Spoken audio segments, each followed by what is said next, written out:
Hi, and welcome. My name is Jason Anderson. And my name is Lisa Haller. We are the Shortcuts programmers at the Toronto International Film Festival. We want to welcome you to this Q&A session for program number 5. We are so thrilled to have several of the filmmakers here today to speak to their films in a 1 of 2-part series for the Q&As. So please join me in welcoming the filmmakers. We will start with Sasha, if you want to introduce yourself. Yes, thank you. My name is Sasha Leigh Henry, and I am the director of the film Sinking Ship. And I'm Hannah Cheesman, and I'm the director and writer of SUCCOR. We're Amina Sutton and Maya Tanaka, and we're the directors of The Price of Cheap Rent. Hey, thanks, and we're just thrilled to have you all here in this virtual space that we are all very familiar with these days. But we're just really so happy to be able to present your films here at TIFF. And just for starters, I'd love to hear from the filmmakers just about kind of how these films began, like if there were particular inspirations or kind of how this road to making the film began. I'll share because I think there's a bit of a unique one now that you've asked the question. So my longtime collaborator, Tanya Thompson, was in Japan in January 2019, and I was in Thailand, and she sent me a text with a couple of lines that she had been noodling over for a scene, and a picture from the dinner scene, Unbreakable, and said that she thinks that there's like an interesting conversation that she wanted to write out between a man and a woman looking at the power dynamics based in attraction in a relationship. And then she went and wrote it, and a week later I was like, oh man, we could really do something with this. And we're first gonna just try and shoot it on our own. And then when I read the script, I was like, I think this is something that we could really like elevate visually to kind of set a scene for this conversation, and something that, you know, Ontario Arts Councils or one of the councils might support. And we applied and they did. And then it was kind of off to the races from there. But yeah, it's really interesting because it really was just a text in January night while we were in different parts of the world that started it all. Great, thank you. And Hannah, same thing. What was the sort of, this was your idea to begin with too? Yeah. It's you know, it was sort of a confluence of two things. And not to give too much away from my short, but I was catfished, and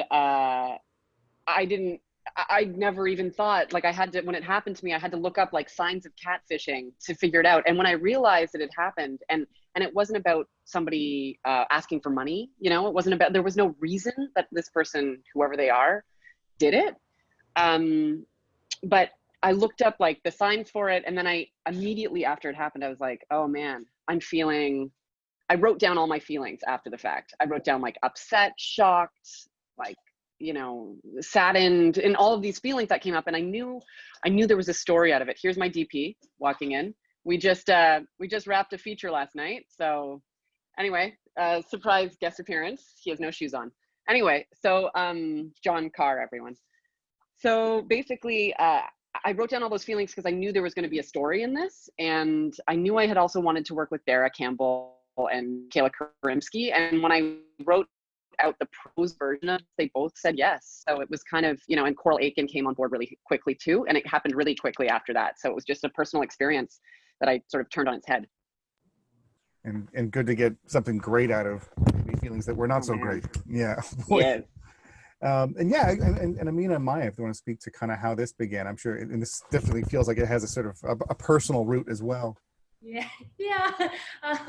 I think it kind of comes from a few places. I think one, just like living in a very unaffordable city, and have, like, both of us are people who've like moved around a lot to different places, and there's always you're always looking for a deal, and there always feels to be like a catch no matter what. And then also I think from our, like, visually, it came from sort of our backgrounds, both working in documentary and branded content, being fans of mockumentaries, and sort of watching, I don't know the word for it. It's like that online profile piece that you know, everyone sees over and over again. And we were like, we've had some, like, watch and make so many of these. Yeah. What if we did something different? Yeah. And we used our own spaces because we had a really tiny budget, a really tiny budget. So all the spaces you see are our own homes. Yes. Yeah, no, they're all so incredible, and it's fun to know the origin story. So thank you so much. What is really striking about all of your films are the performance aspects of them. You have incredible talent at the heart of each of your films. So I think starting maybe with Sasha, if you can talk about the importance, your script is incredibly tight and the performances are bang on, like kudos to those actors. It is just incredibly, it was just striking to see them work through that really smart script. So do you want to talk about the decision, how to frame those characters and what they brought to the film, and how you decided on the casting? Yes. So when Tanya first told this story, when I looked at it, it felt very familiar to certain things I'd seen before, but represented in film often by, the late in life divorcee white woman, to be quiet. It's usually Julia Roberts in Eat, Pray, Love, which I love, but that's a very, this experience of being an older woman and really like uninhibiting yourself is really owned by white women in film and cinema. And so I really wanted to, I say that in some of my directing, it's really radical in its simplicity. Like I just wanted the same conversation, but with a Black couple. And then as we were continuing to look at like nuance and how that changed or would affect maybe the characters having this conversation, I thought, well, I hadn't seen anything like from a Black contemporary French couple, from a couple in French. And so we decided to try and find French speaking Black people, really because I'm trying to, make the things that I'm not seeing, right? And so wanted to be able to add that layer into it.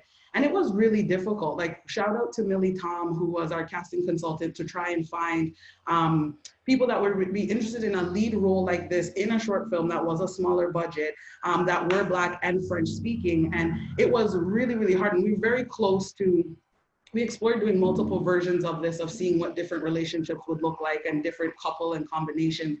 And we were very close to either postponing the shoot or maybe considering scrapping it and going with a different idea. And on Friday night, we got an email. We had worked with Jenny, who plays woman in it, and she was fantastic, but we needed her second. And I had received one submission from the agent realm for a Black French-speaking male. The rest of them did come from the non-union side, and it wasn't quite the right fit, but Herschel came late Friday night. We were trying to we were saying that Wednesday was our deadline to confirm cast, and we would make the decision and move on. And Friday night, we get a self-tape from Herschel. And I'm like, damn it, there it is. And we had already moved forward with like so many other things and made plans and whatever, but it was worth it to me to kind of upend them because it would signify so much just to see them have this conversation. Never did I imagine though that they were so the right people for the job that they would take it and sit with it the way that they did to deliver the performances they did. I spent knowing how much of it, like a lot of it is one long take, and it's a long and wordy conversation to some degree, and you want it to feel authentic. So we spent 2 to 3 rehearsal sessions really just running through it and kind of where were the peaks and valleys so that there was some dimension to it. And then Herschel and Jenny spent the weekend before shooting, Sunday night, I think at like 11, they called me with some like very minor script changes in terms of the kind of French that we had landed on and things like that. And had spent all weekend working together and getting that shorthand as if they were a couple. And that's what I think, the many layers of their effort, the work that we put in, holding out for them is kind of what compounds into what we see on screen. And I'm really proud and grateful to them for that work, yeah. Great, thank you. And then Hannah, you talked about these were the 2 actors that you wanted in the role, and it all happened. They are so relatable and they're so lovable, and their dynamics between them is just wonderful. Do you want to talk about maybe as an actor even, directing other actors and the experience that brought to the film and how they brought what they brought to the film, I guess.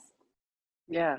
I mean, I think I certainly wrote it in a way that for me felt very much like my female friendships, with like odd pieces of language and you know, non sequiturs that didn't always feel like that you don't see as often on screen, you know, like that's really felt authentic. So, you know, writing with them in mind was very helpful, I think, you know, and knowing them a little bit from watching their performances on screen before. So that was easy to kind of move it in a direction for them as performers. And you know, I care a lot about rhythm and about timing of things, and it's interesting because even Dara was like, there's like a real rhythmic way to your writing. Like for her, and she's a writer too and a filmmaker, so it was interesting to engage with her on the script, and I really sought their feedback. Like I really was beforehand, like, is any of this not hitting? Do I need to rewrite? You know, did a lot of rewrites beforehand, and then when it came to on the day, basically it was like, I mean, you know, they're both very different, but both very interesting performers. You know, like I never worked with a performer like Dara before who has such a stillness to her, you know?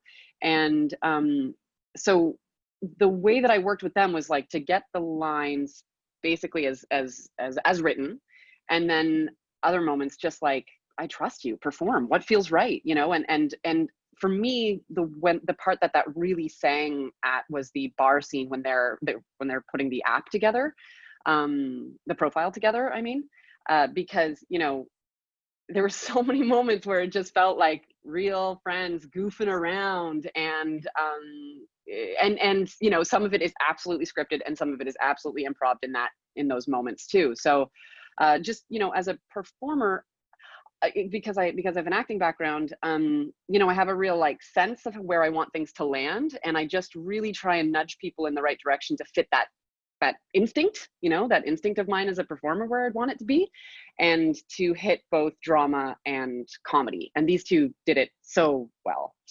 I'm so impressed and happy with them. Yeah. Great.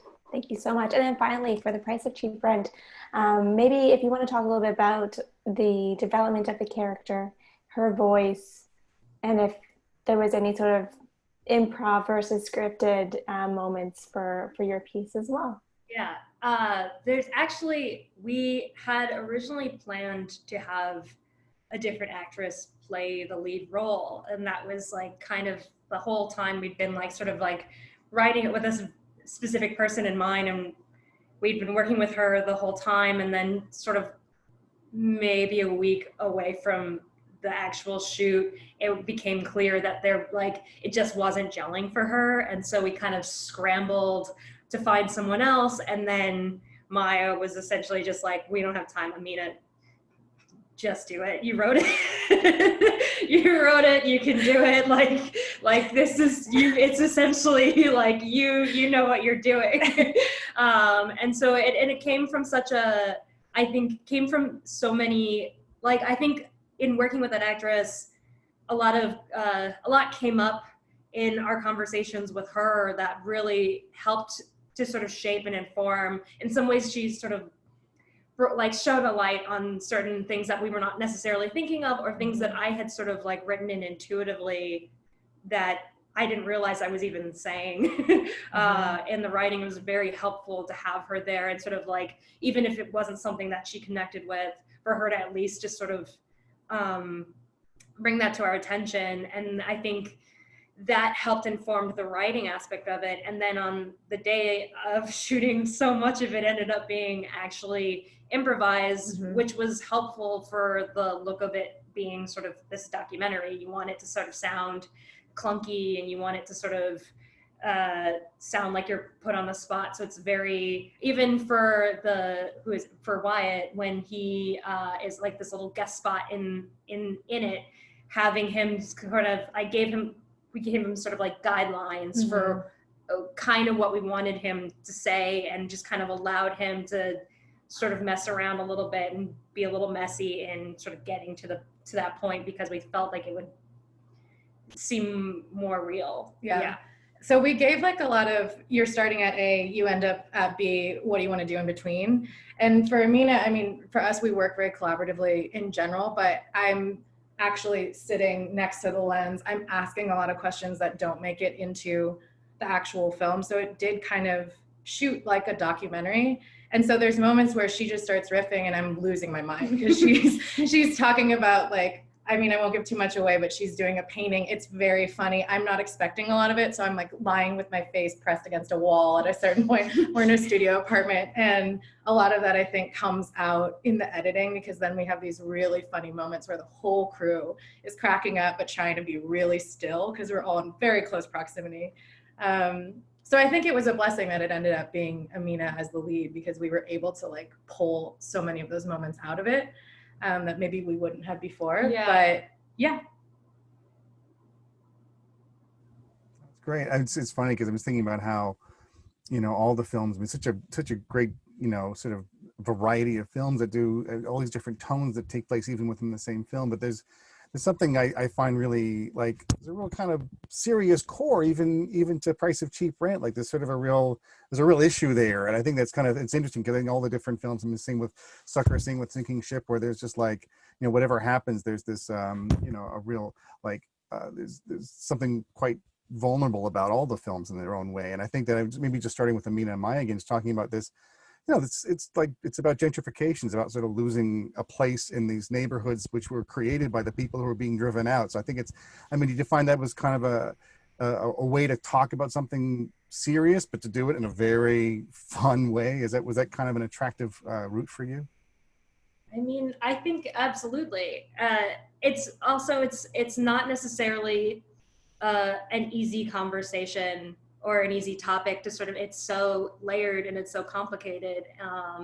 And I think that for any person who's like moving into spaces that they're not like native to, there is a sort of self-consciousness of how you are, or there should be a self-consciousness to how you operate in those spaces, that I think just naturally sort of, that was definitely something that we talked about a lot in the creation of it.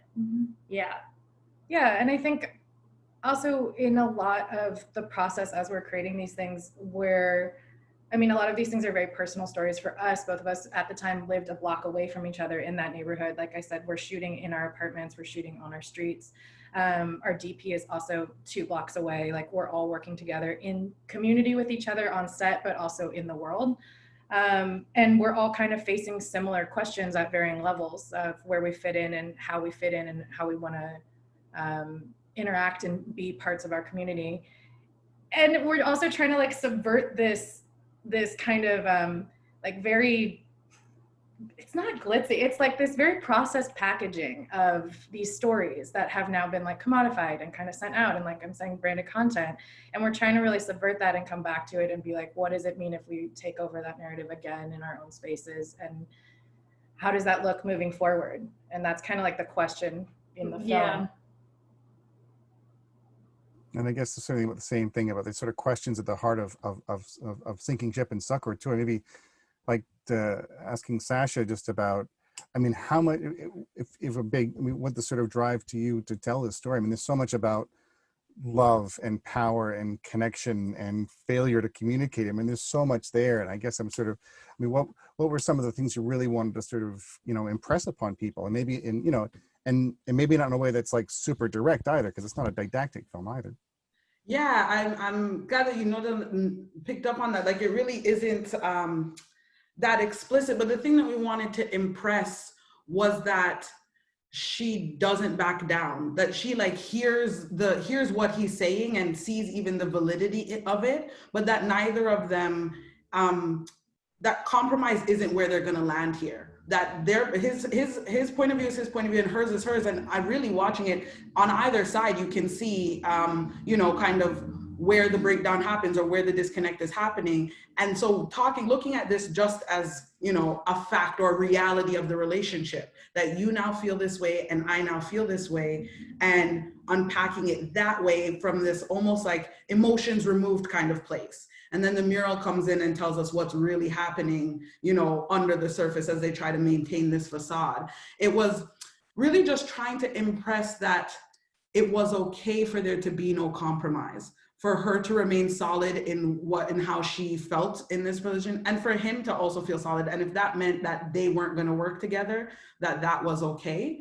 I think in a lot of relationships or how they end, sometimes it's the heartbreaking parts of it can feel really heartbreaking. And then we add another layer of heartbreak to ourselves in terms of what this should look like or feel like or be. And we make the task of just being ourselves in this relationship a little harder by considering that. So if when he presents what this should look like, she rejects it and says, no, thank you. Yeah, just the kind of power in that simplicity is what I wanted to drive home.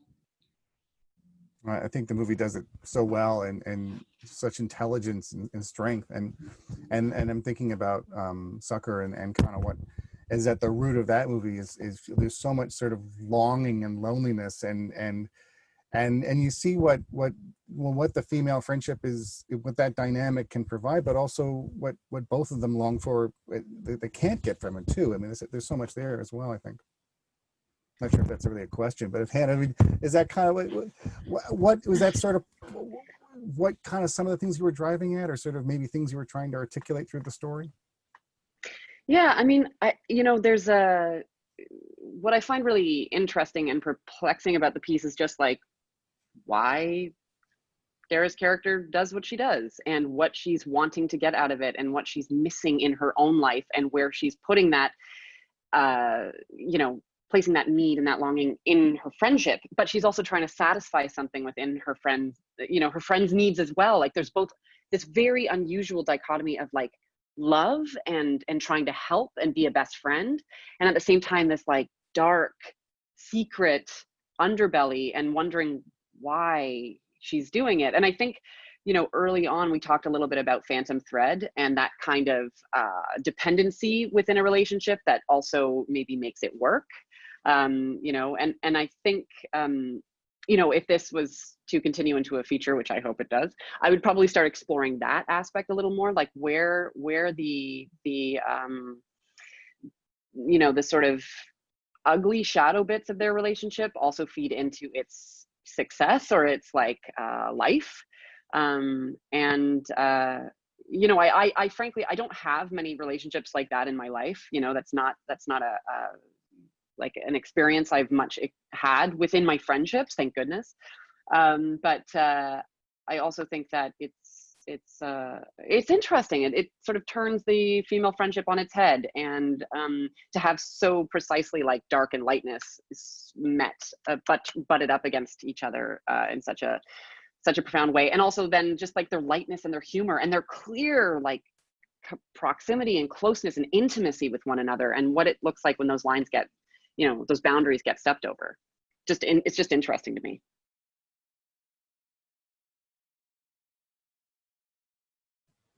Great, thank you. It is just, I mean, that's it. I think about it sort of that, and again, it's almost like a sort of, there's a question of power about kind of what, they are sort of doing. There's a power dynamic, even if they are nowhere near being able to admit it exists. Totally, exactly. So that's it. And I think that, like, I mean, one thing, or at least I want to add another interjection. I'll just, because I'd love to hear, like, I mean, just this, I mean, again, sort of, I think this one thing I've been talking to filmmakers in the program, and I think it's always interesting to think about things that surprise them from this process or surprise them in the course of making the films and asking the questions about, what their stories are, but also how they do what they do. And I wonder if one of the filmmakers want to talk about things that they're kind of taking away from the films in the process of making them. Maybe start with Amina and Maya again. Yeah, you can start. This is something we had talked about before we ever started on the film, and it's very specific, kind of more to the set than the film itself, but I think they're very complementary. We were both coming from spaces where we were working on a lot of things where we didn't have a lot of creative voice, and we really didn't have any voice. And they were pretty like oppressive spaces, not to be dramatic, but like a lot of film can be. And so when we were going on set, I remember sitting down with Amina a couple weeks before, and she was like, we're not going to do what we've experienced in other places. We're going to try and flatten everything out. Everyone's opinion matters. We're going to have a really tight crew. they're going to be able to say like, well, I don't think she would speak that way. I don't think she would move that way. Yeah. Like everyone on set. And so that was kind of what ended up happening. It was really helpful that it was my own studio apartment, so only 6 people could fit in it. So it wasn't like we had 20 people on set giving us their opinions, but it did end up becoming a much more collaborative space. Like there's a small, not that this gives anything away, but there's a very small part at the end where the character speaks Dutch, and that was because the DP happened to know Dutch, and the DP could jump in and be like, oh, you say this, and or like just like seeing sort of like everyone kind of like, it was a very long day, but everyone just like wanted to keep going and keep moving. And I think that that sort of excitement and energy kind of kept, like we were both kind of nervous in doing it, and to see sort of like that energy like that we had sort of generated was I think really like inspiring. Yeah. And definitely like sort of set a tone for us where we were both like, moving forward, always remember to sort of like try to keep that energy going. Yeah. That's great, thank you. And Sasha, same thing, like things that kind of were interesting or so surprising about this process for you.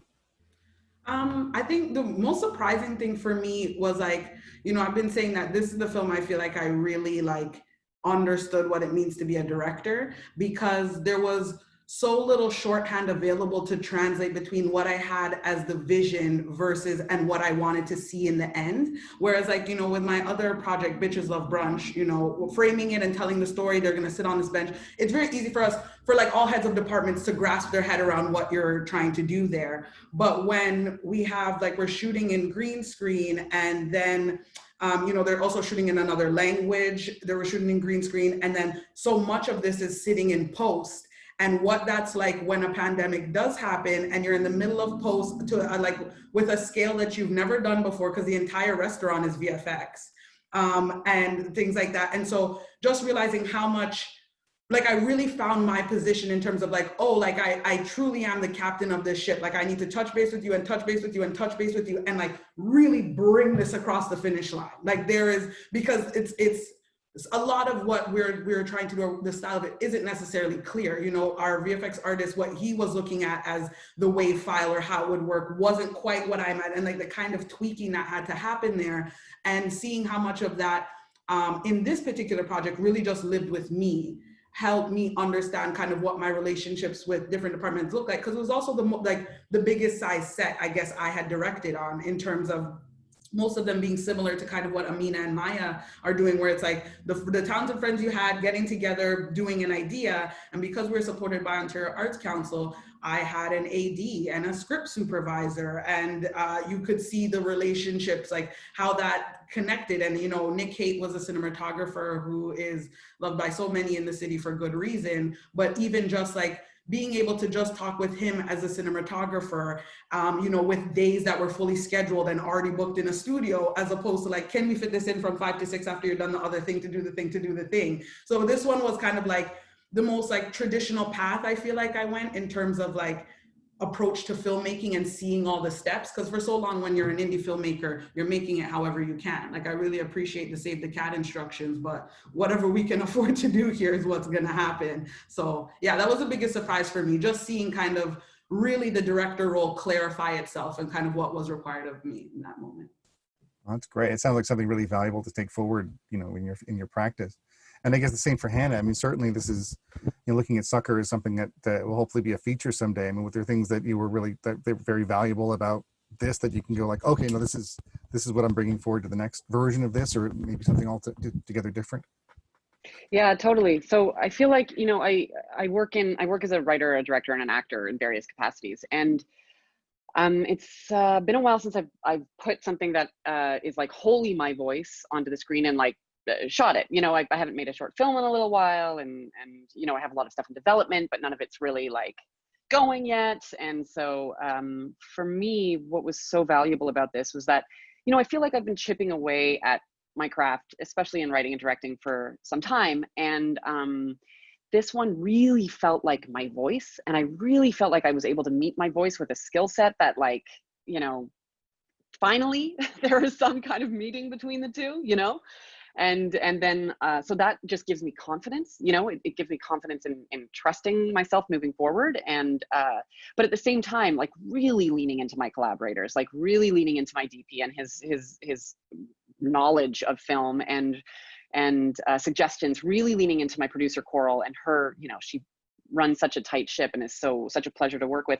But also our editor, like Lindsay Alikas, we, you know, in the end we gave her an associate producer credit because she had so many great ideas, you know, and so many great ideas with sound design and so just it was this interesting balance between really trusting myself and then really trusting my collaborators, you know, knowing that they're all fantastic. You know, I already knew the work of my collaborators, and including the actors. So it was this truly wonderful marriage of all of these artistic elements. And it feels like, you know, it's not, I've been directing commercials a bit, I've been directing various things that aren't mine. And it's like, this really felt like, okay, so keep moving forward with your voice. Like, and it feels so good. It feels so good. Yeah. Oh, that's great. Yeah, it's so clear that you guys each brought your own voices to these films, and it brought out such a light and such a unique aspect to your films that really struck Jason and I. And that's what, you know, that's what we're looking for. We're looking for that excitement. We're looking for something creative and something new. And I think you're bringing that with your films, and it's so exciting to see. And we know that they're going to be so well loved by the audiences this year at TIFF. So thank you so much for sharing your films with us and with the audiences and with this Q&A session right now. Thank you so much. Unfortunately, that's all the time we have for this session, but we wish you all the best and are excited to see whatever is next for you. So thank you for joining us. Thank you. Thank you. Thanks so much.